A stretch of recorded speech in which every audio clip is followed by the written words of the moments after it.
পূর্ব ঘোষিত কর্মসূচি হিসেবে কর্মবিরতি পালন করছেন রেলওয়ে রানিং স্টাফ, শ্রমিক ও কর্মচারীরা।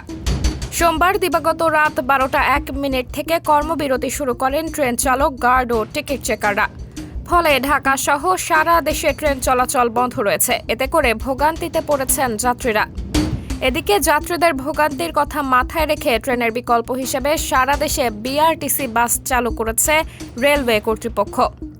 আজ মঙ্গলবার রেলপথ মন্ত্রণালয়ের জনসংযোগ কর্মকর্তা রেজাউল করিম সিদ্দিকী প্রকাশিত এক বিজ্ঞপ্তিতে তথ্য জানানো হয়।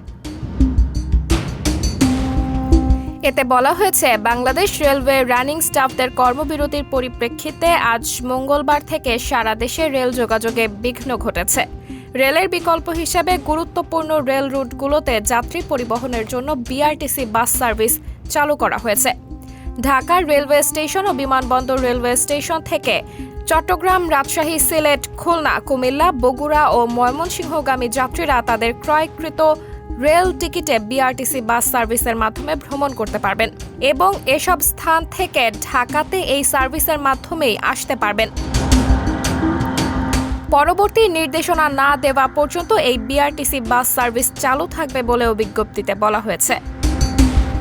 সাবরিনা জলিল, সবার কথা।